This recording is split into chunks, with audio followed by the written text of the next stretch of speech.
Hi, and welcome to this episode of The Purpose Turn. Today, I have the pleasure to have the author Tonille Miller with me. And she recently published her book, Flourishing From Within. I had the pleasure to read this book over the last days, and there are a couple of super interesting angles that, in case you feel stuck in your mid career journey, they can really give you a perspective and shine a light on what's going on and how to move beyond what you're currently experiencing. With that, welcome to Neil. Thank you for having me. Pleasure to have you. Tonille, before we get into the book and all the insights that it covers, can you tell us a little bit about yourself? What are you doing? Where are you living? And maybe most importantly, what made you write this book in the first place? Yeah, absolutely. Well, I would say most of my career has been spent as a management consultant, an organizational psychologist, and driving a lot of transformation and change throughout companies. And so my first book was really about that, systems level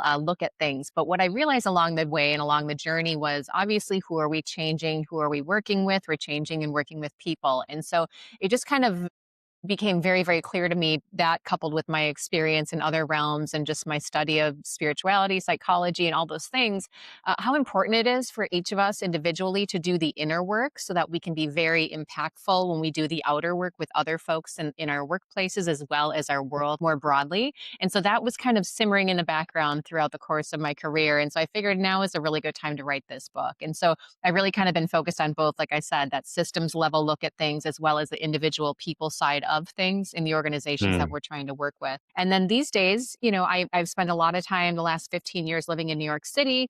These days, I'm actually spending much more time down south in Florida, kind of dipping my toe in and exploring that. So we'll see how that goes. I'll report back on that in the future. amazing. I want to double click on what you mentioned in regards to living from the outside in versus living from the inside out. Can you tell us a little bit about what that means? Absolutely. On its face, it sounds simple, but what I've realized is that it is simple to from the inside out instead of the outside in, but nobody does it, or very rarely do people do it, and it's not their fault. And as you probably saw in the book, I start out with really helping us understand why don't we live from the inside out, right? Why is it so hard, and why is it not our default? And obviously, it's a lot about societal conditioning and family and all the different things. And so in the book, I really talk about that. I say like, you're not broken, the game is how I phrase it, right? So it's like all these things are expected of us. And so we're living from external metrics and likes and, what society thinks we should do, what our parents think we should do, unspoken gender and other types of norms and rules tell us.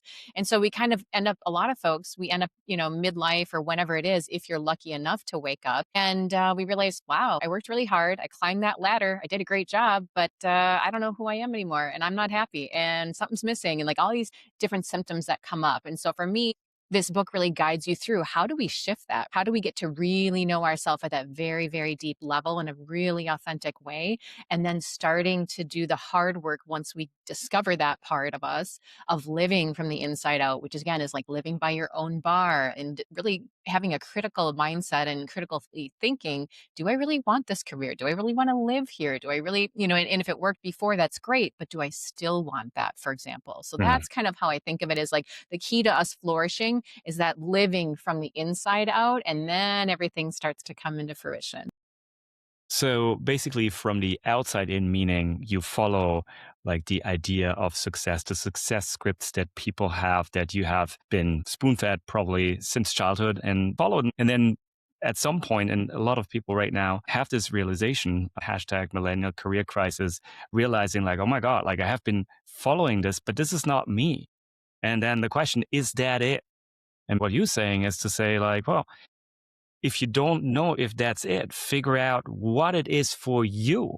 And that's where this journey from the inside out starts from, and where we can get into flourishing. Tell us what flourishing means. What is that? I mean, I have the picture of a flower blooming, but what is it and what does it mean for us? Yeah, absolutely. And here's the beauty. I think it's a beauty. Some people might find it a bit tricky. And I think this is why it's not that common for people to be flourishing because, again, there's no right answer, right? And again, I talk about this in the book. It's not a magic diet. It's not a magic, here's my hack to do X, Y, or Z, or here's my biohacking thing. Like, it's not that. You can't really get it in the average self help book, I don't think, because I think it's individual to each person. It's individual to where you are in your life when you have this discussion or epiphany or whatever it might be. And so the book really guides you through that of like, what is it to you at this point in time? So we talk about things like, what are your true values? Not just what you say they are, not just what society thinks is great, but what, like, where do you spend your time, for example? Where do you spend your money? What does your space look like? Really tactical, practical ways to understand yourself at a core level and understand quite a bit of your psychology and quite a bit of a lot of other aspects about yourself. And it's a lot of self awareness work in the beginning of the book because you have to know where you're starting. You have to really get under, peel all those layers back to find out who you truly are at the core of it. And then you are able to say, okay, so now that I know all that, what does it take for this version of myself to flourish right now? And then the book guides you through how do you do that? And then how do you get the strength to do that after that? Like once you figure out what it is, it's really hard to live it. It's really hard in our society to actually live from the inside out. And so the third part of the book really guides you through the tools you're going to need to take that journey. So for you, living from the inside out, what does that mean to you and your life?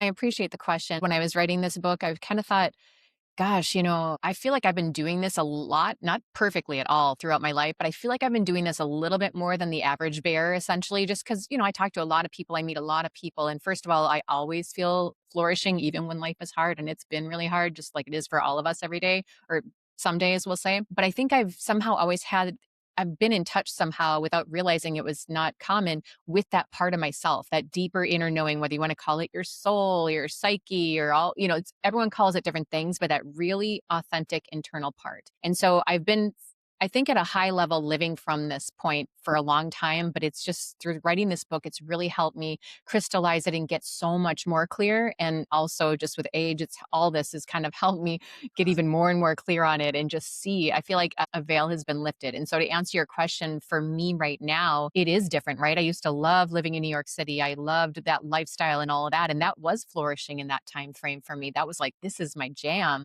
And then recently I'm like, maybe not so much anymore. I'm kind of ready for something different. And I may not know what that something different is yet, but I do Mhm. know that I know what it feels like. And so part of that, to your point, is a lot of us don't know. So you need to figure out like your values and what are those things that are most important to you, and perhaps some of your purpose work and a lot of those different factors that we talk about in the book.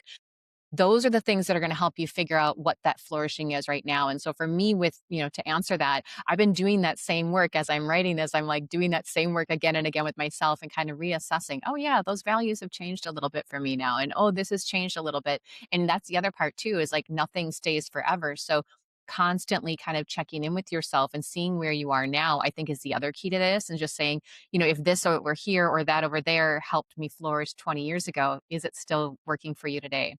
So to answer your question, it's really living by my values in this moment. So for me, that's a lot of things around well-being and authenticity, making sure I keep going back to well-being. That's a real foundational pillar for me of like getting my sleep and my nutrition and my movement and all those wonderful things in order.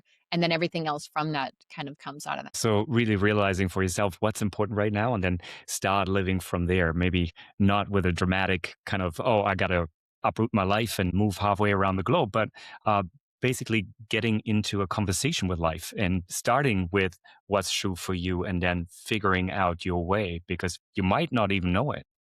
Exactly. And that's the thing is I think, so many of us don't even ask the question. No one asks us what it is. So we don't ask it, especially if you think about parents and juggling all the things. It's a luxury to actually even have that navel gazing moment, right? For most people to actually have a minute to like, oh, what do I want? What does make me happy? But yet think about how much time we spend scrolling social media and buying things and doing all kinds of things for other people that we do or don't need to do. Again, if that's part of your values, heck yes. But if that's draining you, and it's not aligned with your values and it comes at the expense of you and your soul and yourself and that connection, that's going to be a problem. And so we talk a lot about that kind of thing. So again, it's just to your point, just getting real. It's almost like you go slow to go fast. Like you do some of this upfront self inner work first to go fast later. Because again, once you know where you are, and this is what I've told a lot of people in business, for example, once you know who you are, you know what your values are, you know what's important to you, know what your priorities are, whether that's your lifestyle, like your family and all those things, or it might just be, let's say it's all your priorities for your initiatives this year in a company.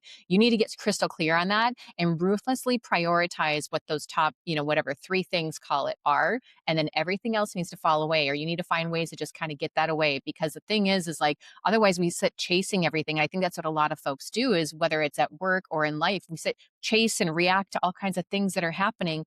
But if we're really clear and solid on us, we can set up some boundaries and then we focus from there. And then we're able to pour into other people's cups. We're able to do all these wonderful things from a place of sustainability. Let me understand something here. You said we need to understand what's most important to us and then align what we do with it. That's how I understood it. And some people listen might think like, isn't that selfish? Yeah, yeah, 100%. It's very valid. And it's funny because when I was sharing this book, a lot of the female readers were like, ooh, I feel like I'm selfish if I think about myself in this way, or I feel like I'm selfish if I put up boundaries or I do these things. And I'm like, yes, that's the conditioning. Yes, it is. Yes, you will feel selfish and you're going to do it anyways. And you're going to keep going because the beauty is, again, this is coming from a woman who grew up in Minnesota. That would be myself.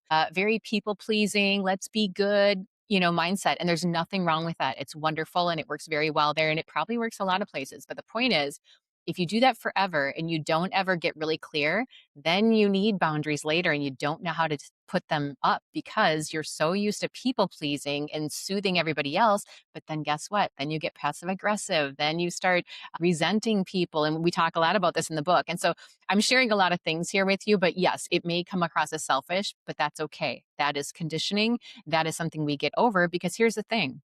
If I want to serve a lot of people in my, whether it's my family, my community, my friends, all my colleagues at work and my clients, yes, we all want to do that. And that's not selfish. But if we deplete ourselves in the act of doing that, we just get resentful, we just burn out, and it's not helping anybody and it's not sustainable. So that's why I'm saying let's start from the inside, get our foundation and everything super solid, and then we can be so much more impactful and not selfish in the world. Hmm.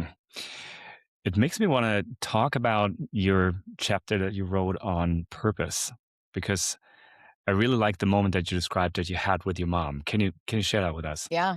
As you probably saw, I'm pretty candid in this book. And I really talk about how I was literally desperately chasing my purpose like my whole life. Because again, I grew up with this very service mindset and I still have it. It's just that's one of my values is how can I serve others, right? Whether it's financially or it's sharing knowledge. And, ask anyone I know, I'm always trying to share, whether it's an article that I thought of them or this or whatever, because for some reason that's just in my bones and it feels good. But I did have a lot of time when I was younger where I was doing all that, trying to serve other people and find my purpose and find the most strategic way to help as many people. And it was the point where it was just exhausting. And it came from a really great place, a really great non-selfish place.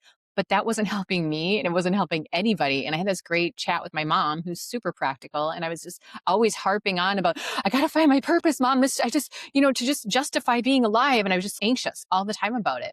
And she's like, Mm. why don't you just try opening the door for the person in front of you? Why don't you give the homeless man $1? Why don't you help your neighbor? Hey, why don't you help me make dinner? Like just simple little things that are in the moment that kind of present themselves. And they can be the simplest thing and you don't think about it at the moment like that's your purpose. But she's like, if you do all those things all the time just because they're there, that is a purposeful life because you're doing things in the moment and then things present themselves and it makes life really fun and serendipitous because you're like, ooh, who am I going to come across today that I can help? Or, because you're just thinking that way. So it was Mm. such a game changer for me to kind of shift my mindset around that. And now that's what I focus on. While yes, my work does help people and that is at a grand scale, that's the focus. But it's more about the everyday because what I also was finding is that it's almost like I was focusing so hard on being so strategic at a big level that I was probably not opening the door for the guy. And I was probably not giving the homeless man $1. And I probably was not, pleasant in the moment because I was so in my head about how to help people. And again, they're right in front of me and I'm not even helping. It's just kind of so funny. So that was a really big eye opener for me. It sounds like you knew your strength, how you wanted to help, and it needed for you to realize, hey, wait a second, who am I and where I'm the best fit? Like, who's my neighbor that I can support? Who's the person I can hold the door open for? And I think that's something that requires, of course, a little bit of navel gazing and figuring that out and having that honesty, that honest conversation with yourself. And I realized about the book that a good part of the first section is really about helping us better understand the issue, how we have been conditioned and how that conditioning is actually or has misled us away from what most of us find purposeful, what most of us find meaningful in life. And really taking that moment, figuring out, like you did in this conversation with your mom, what's right in front of me? Where can I be of impact? Where can I be of service? Where can I help? that the answer does not have to be as complex as some people might make it out to be. Now, I want to come back to a previous point you made, because when you have figured out after that navel gazing what you're all about, where you want to contribute, and you realize it might not be perfectly in line with where you're at, what's your advice there? How do you start going and keep going? This is such a $1 million question because I think most people, the average person wants to help people or they want to be of service or they want to make an impact, to your point, and use their strengths and all the wonderful things. But it is hard to get started. Like, how do I do it? And I know that millennials and Gen Z and just, people in general, but especially young people, I know are always struggling. Like, what's my purpose? Like, help me, and it's valid. And especially with AI coming into the picture, I think there's a lot of things in the book that'll help. But I think in general, just like the quick and dirty overview is knowing yourself. And again, knowing your values / what's important to you, but also understanding what your strengths are. And we talk about that in the book as well. And just really kind of, and these are not things that are like, there's one magic answer. That's the other part is I always think about this work as picking up pieces of the puzzle, right? As you get to know yourself more and as you go through life, that's the beauty of getting older. And as you meet more people and as you see yourself in more situations, the whole point is it's not pass or fail. Was that a failure? Was that whatever? It's like, what resonates with me in that situation or what really didn't in that one or whatever the case might be. And just kind of always thinking of it as far as like collecting data points in your life. And so if you're paying attention to that and you kind of journaling, whatever, gets you there in self-awareness, then it's like, okay, you can start to have these conversations. And like I said, I think the purpose chapter does go through this with like the ikigai and some of the other ways to determine what your specific purpose may be if you want to get really focused on it. And so I think just doing a lot of these kinds of assessments and knowing yourself and these different things helps you figure out what it is and or what it could be. And so you start exploring those areas, right? Kind of like whether it's low stakes, maybe it's like you volunteer and try this over here, or you take an internship over here, or you do this on the weekend, whatever. Maybe you do launch your own company, whatever. It could be large scale or small scale, but start exploring those things. And again, cataloging how you're resonating with it, how it feels. Do people come looking for this or that from you? Like those kinds of things, those are all data points that are part of your purpose or what you're supposed to be doing. And then again, some people make the drastic shift, right? They're like, hey, I just worked 20 years in a corporate career. I'm burnt out or I'm not loving it. So I'm going to totally pivot and quit for a year and go start my own company. Hey, that happens. Great. Or maybe just slowly but surely step into it. So I don't think there's a right answer to it, unfortunately. I think it's all about taking control of your life, being the author of your story and saying, you know what? I only live once. So let me go out and like experiment and try some things out and just see what makes sense. I'm doing that right now. Like I'm very much in a period, like I said, trying on Florida. Never thought I'd live in Florida. Just little things that kind of like, I'm curious.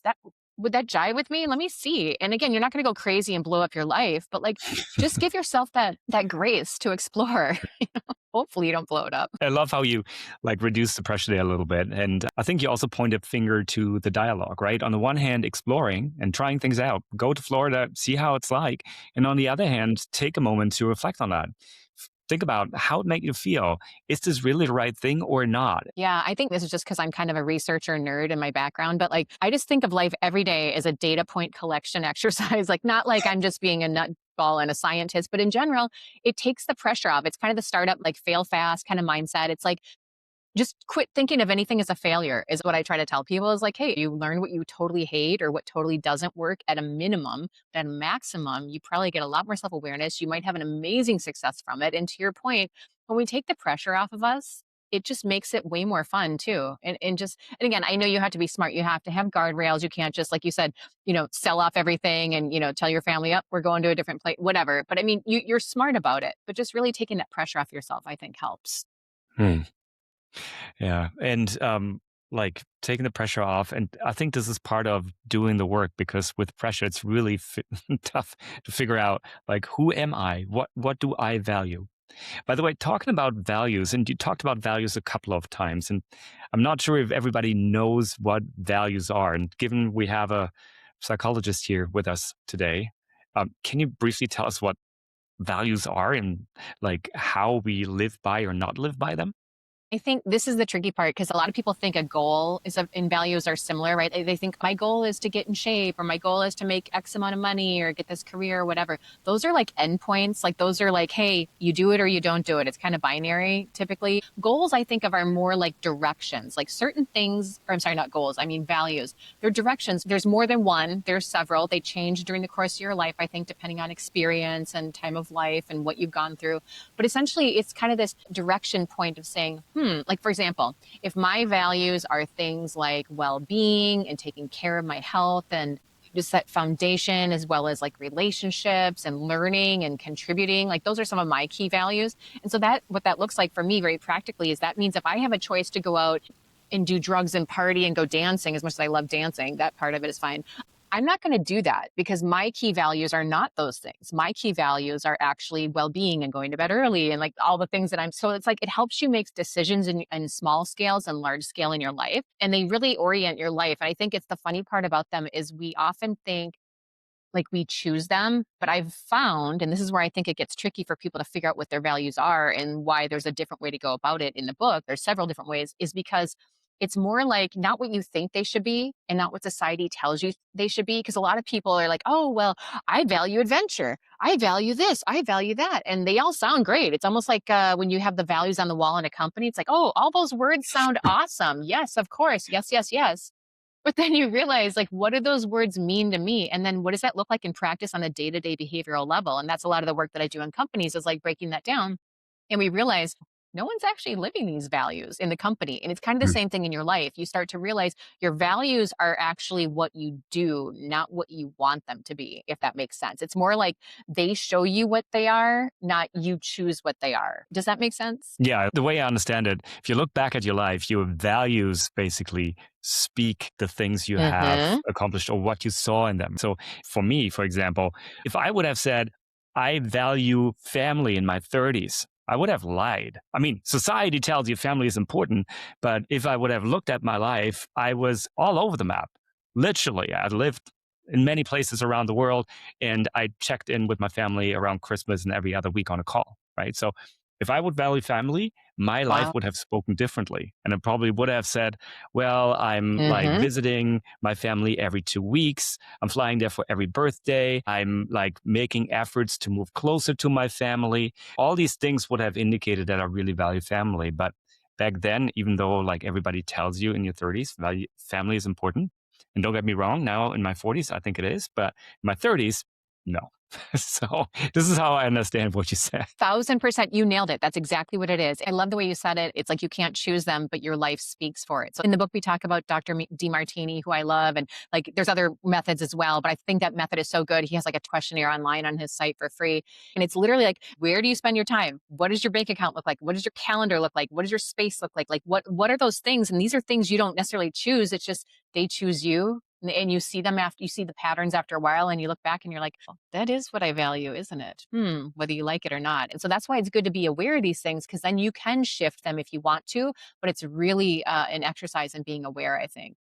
I want to get into a little bit of what you said earlier, company values versus individual values, because especially these days with AI being on the rise and management and leadership styles are. So if I, as an individual working for a large organization, realize that the company values seem to change and I feel somehow that's challenging, how can I best deal with that? Yeah. So I would say this is independent of AI, of course, but especially with it. I do a lot of work in the space, and there's just so much anxiety around AI from the employee perspective for most people. And so I think and this is another reason why I wrote this book because right now, because I think that especially now with that coming onto the fold, it's going to be really important for all of us to really know ourselves and know what we can do. And I don't say that to scare people, but I think that we don't know, right? We don't know if jobs are going away or not. We do know there's changes. We know things about them are going away. Maybe they all go away. We don't actually know enough yet to tell you exactly what's going to happen, but we know it's going to be very different. It's going to be very quick and it's not going to be comfortable. And again, I do a lot of this work. So I think what's important right now is we can't control all that as an employee. But what you can control is how strong your foundation is as an individual, whether that means you Mm. have a couple of side gigs to keep yourself feeling comfortable because you can't control what's going on with the values changing and the company changing, or whether that means you find other ways to make income and you find other ways to contribute and have the meaning that you get from work and all the different things. And that's a lot of the book talks about needs as well, meaning and purpose and the soul needs. We need to find ways to meet that, because that's the other part too that people are not talking enough about, is that with AI and even without AI, as work changes, all those needs that those human needs that we've been trying to get met in work subconsciously for decades, a lot of that's going to go away. And so we need to find other ways to meet that. Because think about when someone gets laid off, it's not just that the money leaves, it's that purpose leaves, the Hmm. contribution, the connection leaves, all these things leave because we're not thinking holistically about it. So I don't have a solid answer for you, honestly. I do think the main thing is right now, all of this, we need to have agency individually and be in control of ourselves and our mental health and our mindsets and our physical bodies. And that is going to get us through it. I don't have any other answers besides that yet, but I just think that it's probably going to get really tricky, and we need to have ourselves in check, if that makes sense. Oh, makes total sense. And I think it speaks to one of the final chapters that's titled Becoming the CEO of Your Life, right? So it's really about you taking ownership of who you are and what you want to get out of a job, and then realizing maybe I'm more than my role. Maybe my role isn't the end all be all. And then also saying, okay, what is it that I actually want based on what I really value, based on what I perceive my purpose to be, and based on my interactions and lived experience with other people. And then taking that responsibility to like realign with life and realign and find openings for your next move, your next career. So, because as you stated, the landscape is changing and it's about the individual to step up and become the CEO of their lives. 100%. I think it's a great way to end it. I think that encapsulates everything. Thank you so much, Tonille. I really appreciate the chance to talk to you. And once more, for those who are interested in Tonille's work and in her latest book, there will be a link in the show notes below. Thank you.